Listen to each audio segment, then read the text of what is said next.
దేవుని పరిశుద్ధ నామ స్తోత్రములు. ప్రభువైన యేసుక్రీస్తు నామములో మీ అందరికీ శుభములు తెలియజేస్తున్నాం.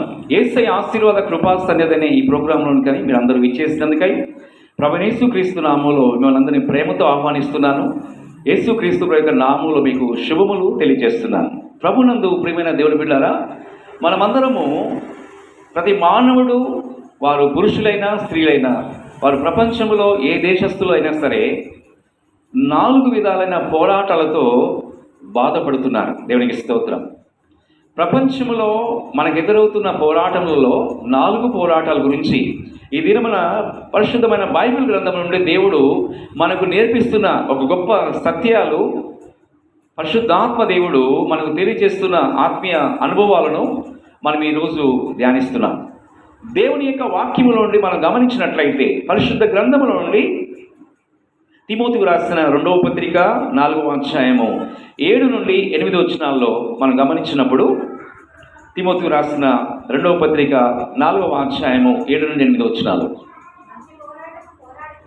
మంచి పోరాటము పోరాడితిని, నా పరుగు కడముట్టించితిని, విశ్వాసము కాపాడుకుంటుని, ఇక మీదట నా కొరకు నీతి కిరీటం ఉంచబడి ఉన్నది. ఆ దినమందు నీతిగల న్యాయాధిపతి అయిన ప్రభు అది నాకు మాత్రమే కాకుండా తన ప్రత్యక్షతను అపేక్షించు వారందరికీ అనుగ్రహించును. దేవుడి వాక్యమును దీవించును గాక. జయ జీవితం ఈ భూమిలో చేయుటకు జయ వీరుడను గ్రహించెన్. జయ జీవితం ఈ భూమిలో చేయుటకు జయ వీరుడను గ్రహించెన్. జయ జీవితం లోకమోహము వలన ఏద కల్లడిల్లగయుండగా లోకమును జయింప గొప్ప విశ్వాసమనుగ్రహించెన్. లోకమును జయింప గొప్ప విశ్వాసమనుగ్రహించెన్. జయ జీవితం ఈ భూమిలో చేయుటకు జయ వీరుడను గ్రహించెన్. జయ జీవితం మరణ భయము వలన ఎద పీడింపబడి ఉండగా మృతుడై లేచిన సుతుడు మరణ భీతిని తొలగించెను. మృతుడై లేచిన సుతుడు మరణ భీతిని తొలగించెను. జయ జీవితం ఈ భూమిలో చేయుటకు జయ వీరుడను గ్రహించెన్. జయ జీవితం. దేవునికి మహిమ కలుగును గాక. ప్రభునందు ప్రియమైన దేవుని బిడ్డలారా, మనము 4 విధాలైన పోరాటాల మధ్యలో ఈ లోకంలో మనం జీవిస్తున్నాం. దేవుని యొక్క వాక్యము నుండి మనం గమనించినట్లయితే అపోస్తలుడైన పౌలు మరి తిమోతికి రాస్తున్నాడు. పరిశుద్ధాత్మ దేవుడు ఈ వాక్యం ద్వారా దేవుడు మనతో చాలా స్పష్టంగా మాట్లాడుతున్నారు. అతని యొక్క విశ్వాస జీవితంలో, ప్రార్థనా జీవితంలో, ప్రతిష్ట జీవితంలో దేవునికి మహిమకరముగా జీవించినందువలన తన హృదయ అంతరంగము నుండి మాట్లాడుచున్న అద్భుతమైన శ్రేష్టమైన మాటలు. ఈ మాటలు ఏంటంటే, మంచి పోరాటము పోరాడితిని, దేవునికి స్తోత్రం, నా పరుగు కడముట్టించితిని, విశ్వాసము కాపాడుకుంటుని. ప్రభువునందు పిల్లరా, దేవుని చిత్తం లేకుండా మనం ఈ భూమి మీద పుట్టలేదు. దేవుని చిత్తము ఉన్నబట్టే మనం ఈ లోకంలో జన్మించాం. దేవునికి స్తోత్రం. మరి ఈ జనరేషన్లో, ఈ యొక్క తరములో దేవుడు మనల్ని ఆయన కృప ద్వారా జీవింపచేస్తూ ఉన్నాడు. దేవునికి స్తోత్రం. అయితే దేవుడిచ్చిన ఆయుష్ను బట్టి, దేవుడిచ్చిన ఆరోగ్యాన్ని బట్టి, దేవుడు మనకిచ్చిన గొప్ప ఆశీర్వాదాన్ని బట్టి మనం ధన్యులుగా పిలువబడుతున్నాం.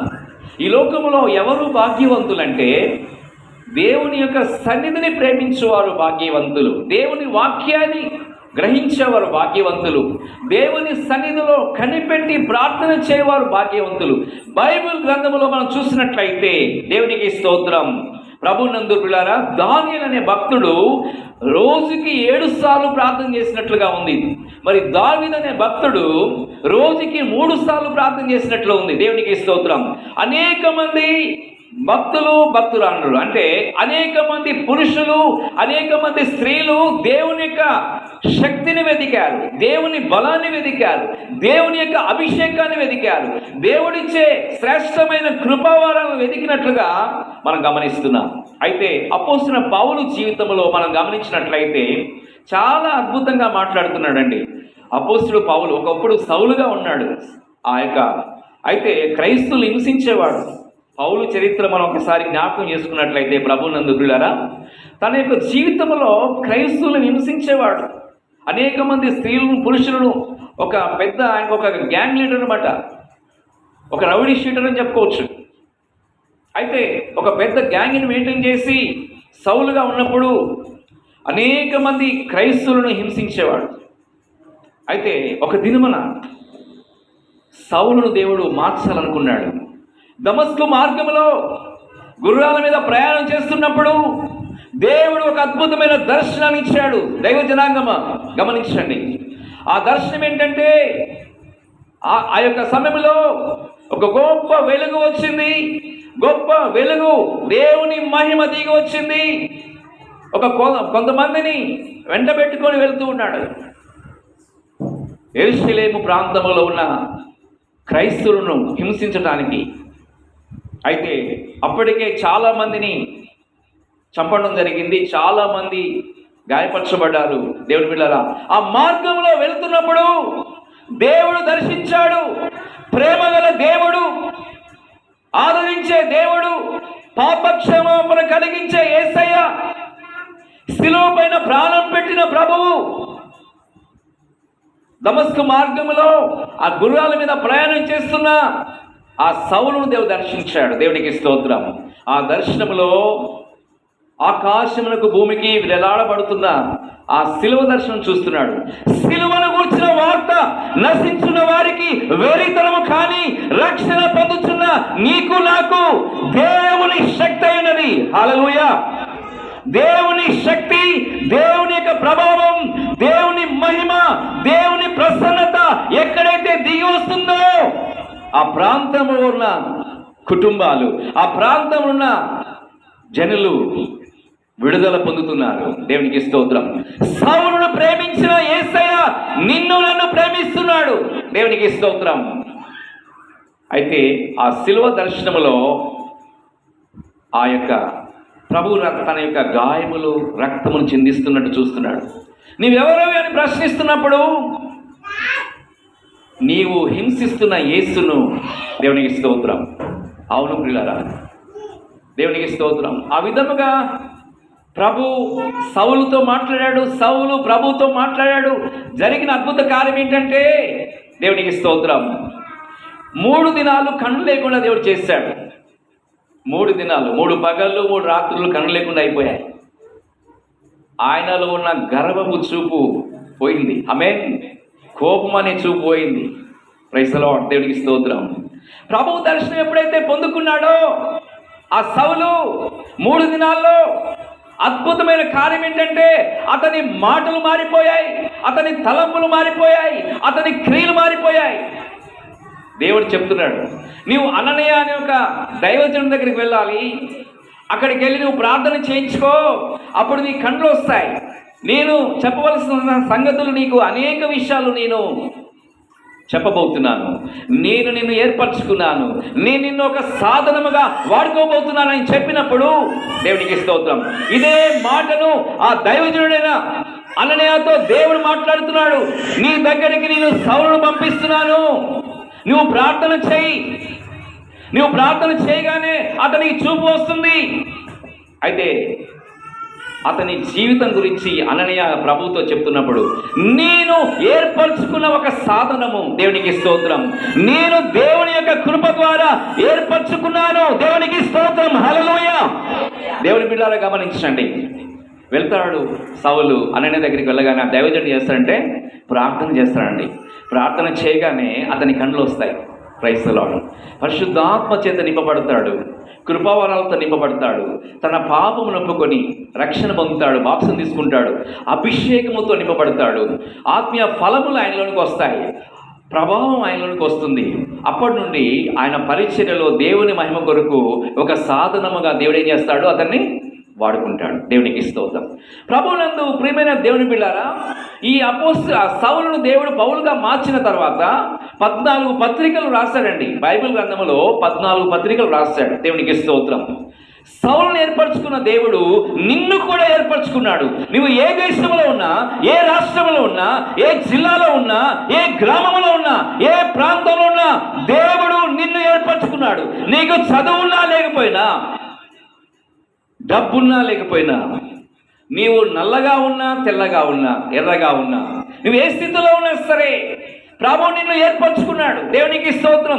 దేవుని ఏర్పాటులో ఉన్న కుటుంబాలు, దేవుని ఏర్పాటులో ఉన్న జీవితాలు, దేవుని ఏర్పాటులో ఉన్న ఆశీర్వాదం దేవుడు వారికి ఇస్తున్నాడు. దేవుని ప్రేమించు వారికి ఆయన సంకల్పము చొప్పున పిలువబడిన వారికి సమస్తమును సమకూర్చి జరుగుచున్నవి. దేవుని వాక్యంలో చూసినట్లయితే ఎన్నో ప్రాంతాలకు వెళ్ళి అపొస్తలుడైన పౌలు అనేక మంది రక్షణలోకి నడిపించాడు. దేవునికి స్తోత్రం. 14 పత్రికలు రాశాడు. ఆత్మీయ కుమారుడైన తిమోతికి రాస్తున్నాడు. అద్భుతమైన మాట. ఆ వాక్యాన్ని మనం ధ్యానిస్తున్నాం. మంచి పోరాటము పోరాడితిని. Praise the lord.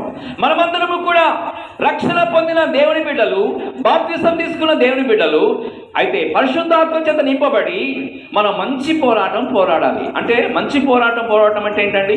అపొస్తలుల బోధ యందును, రొట్టె విరుచుట యందును, ప్రార్థన చేయుట యందును, సహవాసములో మనం ఉండాలని దేవుడు నిర్ణయించాడు. దేవుడి వాక్యంలో మనం చూసినప్పుడు నా పరువు కడముట్టించితిని, విశ్వాసమును కాపాడుకుంటుని. అప్పుడప్పుడు సమాధి కార్యక్రమంకి వెళ్ళినప్పుడు కొంతమంది దైవజనులు కానీ విశ్వాసులు కానీ, అయితే మా నాన్నగారు చనిపోయినప్పుడు కూడా ఆ సమాధి పెట్ట మీద ఏం రాశారంటే, మంచి పోరాటము పోరాడితిని, నా పరుగును కడపుట్టించితిని, విశ్వాసమును కాపాడుకుంటుని అనేసి మా నాన్నగారి యొక్క ఆ సమాధి పెట్ట తీసుకెళ్తున్నప్పుడు ఆ వాక్యం. మా అక్కగారు కూడా దేవుని సేవకురాలు, దేవుని సేవ చేశారు. దేవునికి స్తోత్రం. అయితే తను 4 రాష్ట్రాల్లో సేవ చేశారు. Praise the lord. 6 భాషల్లో దేవుని యొక్క వాక్యం అందించేవారు. అయితే దేవుని బిడ్డలారా, అక్కగారు కూడా చనిపోయినప్పుడు మంచి పోరాటము పోరాడితిని, విశ్వాసమును నా పరువు కడముట్టించింది, నీ విశ్వాసం కాపాడుకుని. ఇట్లాగా అనేక సందర్భాల్లో అనేక మంది దైవజనుల సమాధి కార్యక్రమానికి వెళ్ళినప్పుడు ఈ వాక్యము ఆ పెట్టె మీద, ఆ యొక్క పెట్టె మీద ఆ సైడ్లో ఈ వాక్యము రాస్తూ ఉంటారు, చదువుతూ ఉంటాను. దేవునికి స్తోత్రం. దేవుని బిడ్డలారా గమనించండి. సరే, సమాధి కార్యక్రమానికి వెళ్ళిన తర్వాత ప్రార్థన చేసి ఏం చేస్తారండి, ఆ పెట్టెను ఆ భూమి లోపల పెట్టేస్తారు, మట్టి వేసేస్తారు. ఆ తర్వాత ఆ రాసిన వాక్యం మాత్రము కనపడుతుందా? మళ్ళీ బైబిల్లో కనపడుతుంది, కానీ దేవునికి స్తోత్రం అక్కడ వరకే. ఆ సమయంలో ఆ యొక్క సమాధి కార్యక్రమం, ఆ అంతిమ యాత్రలో వారి విశ్వాస జీవితాన్ని బట్టి ఆ వాక్యమును అందరూ చదవాలనే ఉద్దేశంతో ఆ వాక్యమును ఆ పెట్టె పైన రాస్తూ ఉంటారు. దేవుని బిడ్డలారా, ఈ లోకంలో ప్రతి మానవుడు ఏదో దినమున ఈ లోక యాత్రలో ఈ శరీరం అనే ఈ యొక్క శరీరమును ఈ లోకములో విడిచిపెట్టి, అంటే రక్త మాంసాలతో ఉన్న ఈ శరీరము ఒక దినమున విడిచిపెట్టవలసి ఉన్నది. దేవుడు ఆత్మనిచ్చాడు కనుక ఈ ఆత్మ నరకానికైనా వెళ్ళాలి, లేకపోతే పరలోకానికి వెళ్ళాలి. అంతే. మంచి పోరాటము పోరాడిన దేవుని బిడ్డలు మన పరుగును కడబొట్టించినప్పుడు, విశ్వాసమును కాపాడుకుంటున్నప్పుడు ఇక మీదట నా కొరకు నీతి కిరీటం ఉంచబడినది. హల్లెలూయా. అయితే దేవుని బిడ్డలారా, మనము 4 రకాలైన పోరాటాల్లో ఉన్నాము. ఈ పోరాటాలు మనం జయించినప్పుడే దేవుడు సిద్ధపరిచిన నీతి కిరీటము దేవుడు మనకి ఇవ్వబోతున్నాడు. ఆ దినమందు నీతిగల న్యాయాధిపతిన ప్రభు అది నాకు మాత్రమే కాకుండా తన ప్రత్యక్షతను అపేక్షించు వారందరికీ అనుగ్రహించును. హల్లెలూయా, హల్లెలూయా. దేవునికి మహిమ కలుగుగాక. ప్రభువునందు ప్రియమైన దేవుని బిడ్డలారా, దేవుని యొక్క వాక్యంలో మనం గమనించినట్లయితే క్రైస్తవ జీవితంలో దేవుడు మనతో మాట్లాడుచున్నాడు. దేవునికి స్తోత్రం. మరి బ్రతికున్నప్పుడే ఈ వాక్యము మనం నెరవేర్చాలి. కొరింథీయులకు రాసిన 2వ పత్రిక 7వ అధ్యాయము 5వ వచనం మనం గమనించినప్పుడు, ప్రస్తుత పరిస్థితుల్లో ఎటు పోయినను మరి అపొస్తలుడైన పౌలు అంటున్నాడు, మనకు శ్రమయే వెలుపట పోరాటము, లోపల పోరాటం. దేవునికి స్తోత్రం. ఈ లోపల పోరాటం ఎప్పుడైతే మనకు ఎదురవుతుందో ఒక భయము, ఆందోళన కలుగుతూ ఉంటుంది. దేవునికి స్తోత్రం. అయితే మనము ఒంటరిగా లేము, దేవుడు మనతో ఉన్నాడు. మనకు ఎదురవుతున్న శోధనలు, వ్యాధులే కానీ, ఫైనాన్షియల్ ప్రాబ్లమ్సే కానీ, ఆర్థికమైన సమస్యలే కానీ, లేకపోతే అనేకమైన రకాలైన శోధనలు మన జీవితంలో ఎదురవుతున్నప్పుడు వాటిని జయించడానికి దేవుడు మనకు తోడై ఉన్నాడు. దేవుడు మనకిచ్చిన వాగ్దానం ఏంటంటే, యేసు క్రీస్తు ప్రభువారు ఆయన శిష్యులను ఉద్దేశించి చెప్పిన మాట ఏంటంటే, ఆయన శిలువపై మరణించి తిరిగి లేచిన తర్వాత ప్రభు చెప్పిన మాట, ఇదిగో సదాకాలము మీతో కూడా ఉన్నాను అని వాగ్దానం చేశాడు. దేవుని వాక్యములో నుండి మనం గమనించినప్పుడు మన జీవితంలో అధైర్యము ఎదురవుతున్నప్పుడు, అవిశ్వాసము మన జీవితంలో వస్తున్నప్పుడు, మనకు దుఃఖము, కన్నీరు, వేదన వస్తుంది. కొన్ని సందర్భాల్లో కుటుంబాల్లో కొన్ని కలహాలు, మరి రకరకాలైన పరిస్థితులు, సాతానుడు అనేక రకాలుగా మరి మన ఆత్మీయ జీవితాన్ని నష్టపరచడానికి అనేక రకాలుగా పోరాటాలు చేస్తూ ఉంటాడు. సాతాను మన మీద దాడి చేస్తూ ఉంటాడు. మనుషుల వల్ల పోరాటాలు, సాతాను సంబంధమైన చీకటి శక్తి వలన పోరాటాలు మనం ఈ లోకములో కొన్ని సందర్భాలు మనకు ఎదురవుతూ ఉంటాయి. అపొస్తలుడైన పౌలు అంటున్నాడు, ప్రభువునందు ప్రియులారా, మనకు ఎదురవుతున్న దుఃఖము, కన్నీరు, శోధన, నిందలు, అవమానాలు, అనేకమైన పరిస్థితుల మధ్యలో మనం జీవిస్తున్నప్పుడు మనం ప్రభు వైపు చూడాలి. విశ్వాసమును కర్తయు దానిని కొనసాగించువాడైన యేసు క్రీస్తు ప్రభు వైపు మనం ఎప్పుడైతే చూస్తామో మనం మంచి పోరాటము పోరాడగలుగుతాం. అపొస్తలుడైన పౌలు అంటున్నాడు, నేను మంచి పోరాటము పోరాడితిని, విశ్వాసమును కాపాడుకుంటుని. ప్రభువునందు ప్రియులారా, కొరింథీయులకు రాసిన మొదటి పత్రిక మీరు గమనించినట్లయితే 9వ అధ్యాయము 27, 26 వచనాలు మనం చదువుకుందాం. కొరింథీయులకు రాసిన మొదటి పత్రిక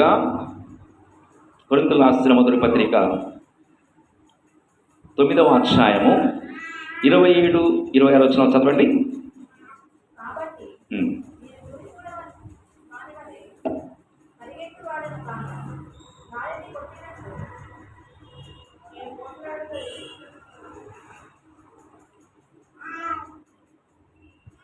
కాబట్టి నేను గురి చూడని వాని వలె పరుగెత్తు వాడను కాను, గాలిని కొట్టినట్టు నేను పోట్లాడలేదు. కానీ ఒకవేళ ఇతరులకు ప్రకటించే తర్వాత నేనే భ్రష్టునై పోదునేమని నా శరీరమును నలగొట్టి దానిని లోపరుచుకుంటున్నాను. ప్రభువునందు ప్రియులారా, గాలిని ఎవరైనా చూడగలుగుతారా? గాలిని ఎవరైనా పట్టుకోగలుగుతారా? ఏంటండి, జస్ట్ ఆ గాలిని మనము అనుభవిస్తున్నాం. అయితే దేవుని వాక్యం నుండి మనం చూసినప్పుడు మనము అనేక రకాలైన పోరాటాల మధ్యలో జీవిస్తున్నాం. అయితే పరిశుద్ధులు కానీ, విశ్వాసులు కానీ, సేవకులు కానీ, విశ్వాసులు కానీ మనం ఒక పోరాటంలో ఉన్నాం. అయితే ప్రభువైన యేసు క్రీస్తు అనేకమైన పోరాటాల మధ్యలో 2024 సంవత్సరం క్రితము ఈ ప్రపంచంలోనికి వచ్చి ఇజ్రాయెల్ దేశంలో అనేకమైన పోరాటాల మధ్యలో ప్రభు ఆయన సేవ చేశారు, ఆయన పరిచయం చేశారు. మరి కొంతమంది ఆయనకు వ్యతిరేకంగా మాట్లాడేవారు, శాస్త్రులు కానీ, పరుషులు కానీ, లోకమున్న ప్రజలు అనేక మంది ఆయనకి విరోధముగా లేచి అప్పుడు ఆయన తండ్రి చిత్తము చేయడానికి వచ్చాడు కనుక తను తాను తగ్గించుకున్నాడు. అయితే ప్రభువునందు పిల్లరా, సాతానుతో మనం పోరాడుతున్నాం. అయితే దేవుడు మనకు తోడై ఉన్నప్పుడు సాతాను ఏమీ చేయలేదు. అయితే ప్రతి పరిశుద్ధులకు, ప్రతి విశ్వాసికి ఒక పోరాటం అనేది ఉంది. పోరాటం లేని కుటుంబాలు, పోరాటం లేని జీవితాలు ఎవరు పోరాటం లేకుండా ఈ లోకములో ఉండలేరు. అయితే దేవుని వాక్యములో మనం చూసినప్పుడు దేవునికి స్తోత్రం, మనకేదైనా శోధన వచ్చినప్పుడు, ఇంట్లో ఏదైనా సమస్యలు వచ్చినప్పుడు, అయితే కొంతమంది సాతాను చేస్తాడంటే ఫ్యామిలీ మెంబర్స్లోనే దూరుతూ ఉంటాడు. వాళ్ళు తల్లిదండ్రులైనా, బంధువులైనా, పిల్లలైనా, సరైతే అన్నదమ్ములైనా, అక్కచెల్లెలైనా, భార్య భర్తతో కానీ, భర్త భార్యతో కానీ, పిల్లలు తల్లిదండ్రులతో కానీ, పిల్లలు తల్లిదండ్రులతో కానీ, లేకపోతే అన్నదమ్ముల మధ్యలో, అక్కచెల్లెల మధ్యలో, తర్వాత పోనీ మీ ఇంటి చుట్టూ ఉన్న వారి మధ్యలో కానీ కొన్ని సందర్భాల్లో సాతాను ఏం చేస్తాడంటే గొడవలు తీసుకొస్తూ ఉంటాడు. గమనించండి. అయితే ఆ సమయంలో ఆ యొక్క గొడవలు తట్టుకోలేక కొంతమంది తల పట్టుకుంటారు, కొంతమంది గోడ కొట్టుకుంటూ ఉంటారు, తర్వాత కొంతమంది కన్నీళ్ళు కారుస్తూ ఉంటారు, కొంతమంది దుఃఖిస్తూ ఉంటారు, కొంతమంది అలా తలను గట్టిగా కొట్టుకుంటూ ఉంటారు. దేవుని బిడ్డలారా గమనించండి, ఇలాంటి పోరాటాల మధ్యలో మనం జీవిస్తున్నాం. దేవుని వాక్యం నుండి మనం గమనించినప్పుడు ఇంకొక మాట చెప్పాలంటే, మన శరీరమే ఒక పోరాటంతో ఉంది. దేవుని వాక్యములో మనం గమనించినప్పుడు యాకోబు పత్రిక 4వ అధ్యాయం 1వ వచనంలో యుద్ధములను పోరాటములు ఉన్నవని వాక్యం సెలవిస్తుంది. ప్రభునందు ప్రియులారా, యాకోబు పత్రిక 4వ అధ్యాయం 1వ వచనం చదువుకుందామండి.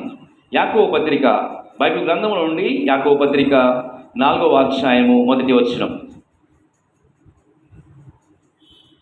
మీలో యుద్ధములను పోరాటములను దేని నుండి కలుగుచున్నవి?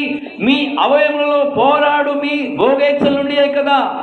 మీరు ఆశించినారు కానీ మీకు దొరుకుటలేదు, నరహత్య చేదురు, మచ్చలపడుదురు కానీ సంపాదించుకోలేదు, పోట్లాడుదురు, యుద్ధము చేదురు కానీ దేవుని అడగనందున మీకేమీ దొరకటం లేదు. చూసారా, మన శరీరమే ఒక పోరాటం. ప్రభునందు దేవుని వాక్యములు మనం చూసినప్పుడు గలతీయుల రాసిన పత్రికలో చాలా స్పష్టముగా పరిశుద్ధాత్మ దేవుడు మనతో మాట్లాడుచున్నాడు. 5వ అధ్యాయము 16, 17 వచనాల్లో మనం చూసినప్పుడు ఆత్మకు శరీరమునకు పోరాటం, శరీరమునకు ఆత్మకు పోరాటం మధ్యలో మనం జీవిస్తున్నాం. ఏంటండి ఈ శరీరం ఏమంటుందంటే, ఆత్మ ఏమో ప్రార్థన చేయి, బైబిల్ చదువుకో, కుటుంబ ప్రార్థన చేసుకో, పాటలు పాడు. ఆత్మ, మనలో ఉన్న ఆత్మ ఏం చెప్తుంది? ప్రార్థన చేయి, దేవుని సన్నిధికి నడువు, ఉపవాస ప్రార్థన చేయి అని చెప్తే ఈ శరీరం అంటే పోవచ్చులే, పర్వాలేదులే, ఈ శరీరమే మనకు శత్రువు. కొద్దిసేపు పడుకోలే, పర్వాలేదులే, తెల్లవారుజామున ప్రార్థన చేయమాకు, కొద్దిసేపు పడుకో, చల్లగా ఉంది కదా వాతావరణం. ఈ శరీరమే మనకు ఒక ఎనిమి అనమాట. ఈ శరీరం చెప్తుంది వద్దులే, తర్వాత ప్రార్థన చేయొచ్చులే అనేసి ఈ శరీరమే మనకేం చేస్తుంది? ఆత్మకు శరీరానికి ఒక యుద్ధం జరుగుతూ ఉంది. ఇది ఆత్మీయ యుద్ధం. ఈ ఆత్మీయ పోరాటంలో విజయవంతమైన క్రైస్తవ జీవితం చేయాలంటే, అపవాదేసే బాణాలను ఎదుర్కోవాలంటే దేవునికి స్తోత్రం, మనమందరము కూడా యుద్ధ వీరులుగా మనం సిద్ధపడాలి. క్రీస్తునందు మంచి సైనికులుగా మనం సిద్ధపడాలి. దేవునికి స్తోత్రం. విశ్వాసం అనే డాలును చేత పట్టుకోవాలి. ఇంకేంటండి? దేవుని వాక్యం అనే ఆత్మ ఖడ్గమును చేత పట్టుకోవాలి. దేవుని వాక్యంలోని మనం గమనించినప్పుడు ఈ శరీరము మనతోనే మాట్లాడుతూ ఉంటుంది. అప్పుడప్పుడు మనమే మాట్లాడుకుంటూ ఉంటాం. నేను అప్పుడప్పుడు నేను మాట్లాడుకుంటూ ఉంటా. అంటే మీకు అలవాటు ఉందో లేదో కానీ నాకుంది అలవాటు. అప్పుడప్పుడు నేను మాట్లాడుకుంటా. దేవునికి స్తోత్రం కలుగును గాక. Praise the lord. అయితే మీకు అలవాటు ఉందో లేదో? Praise the lord. దేవునికి స్తోత్రం. అవునండి, దేవుని వాక్యంలో మనం చూసినట్లయితే ఈ శరీరం ఏమంటుంది? ఒకసారి పడుకో, పొద్దున్న ఏం లేస్తావులే, తొందరగా పడుకో. ఈ విధంగా మన శరీరమే మనతో మాట్లాడుతూ ఉంటుంది. ఈ శరీరము ఆత్మ ఒక బ్యాలెన్స్ జీవితం, విశ్వాస జీవితంలో, ప్రతిష్ఠ జీవితంలో, ప్రత్యేక జీవితంలో, జయ జీవితంలో, ప్రార్థనా జీవితంలో మెలకువల జీవితం అనేది చాలా అవసరం. నువ్వు ఎలాంటి బ్యాలెన్స్లో ఉన్నావు? దేవునికి స్తోత్రం. దేవుని వాక్యంలోని మనం గమనించినప్పుడు ప్రభునందు ప్రియులారా, ఆత్మ ఏం చెప్తుందంటే, నువ్వు ప్రార్థన చేయి, కృపావరాలకు నువ్వు ప్రార్థన చేసుకో, నీ కుటుంబము అందరిని నడిపించడానికి ప్రార్థన చేయి, నీ భర్తను దేవుని సన్నిధికి నడిపించడానికి ప్రార్థన చేయి, నీ భార్యను దేవుని సన్నిధికి నడిపించడానికి ప్రార్థన చేయి. ఆత్మ చెప్తుంది మనతోని. చాలా జాగ్రత్తగా రండి. నీ పిల్లల్ని దేవుని సన్నిధికి నడిపించు, లేదా నీ తల్లిదండ్రులను దేవుని సన్నిధికి నడిపించు, నీ అన్నదమ్ములను, నీ అక్కచెల్లెలను దేవుని సన్నిధికి నడిపించమని మనలో పెట్టిన ఆత్మ. దాన్ని ఏమంటారంటే కాన్షియన్స్ అంటారు, ఇంగ్లీష్లో మనస్సాక్షి అంటారు. Praise the Lord. హల్లెలూయా. దేవుని వాక్యంలో మనం గమనించినప్పుడు మనలో ఉన్న ఆత్మ మనతో మాట్లాడుచున్నప్పుడు మనము దేవుని కనెక్ట్ అయినప్పుడు ఆ డివైన్ కనెక్షన్ అంటే దైవికమైన సంబంధాన్ని మనం కలిగి ఉన్నప్పుడు దేవునికి స్తోత్రం.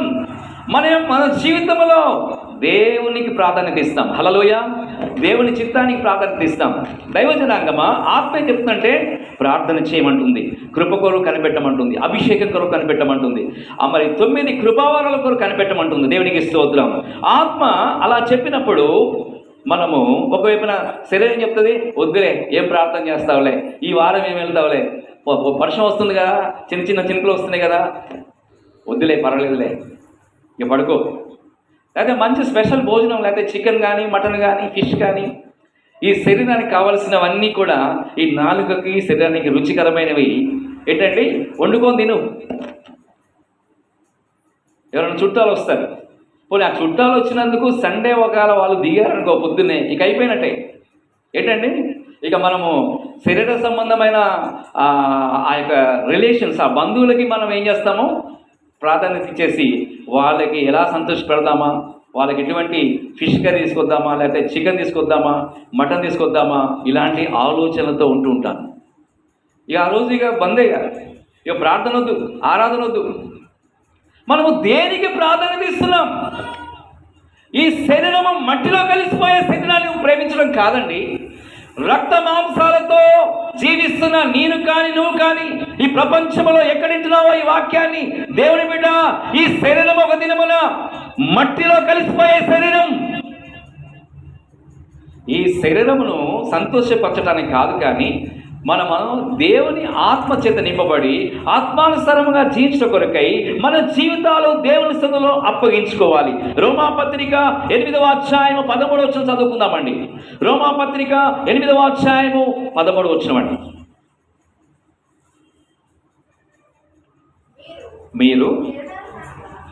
మీరు శరీరానుసారముగా ప్రవర్తించిన యెడల చావలసిన వారైందురు, కానీ ఆత్మచేత క్రియలను, శరీర క్రియలను చంపినట్లా జీవించెదరు. హల్లెలూయా.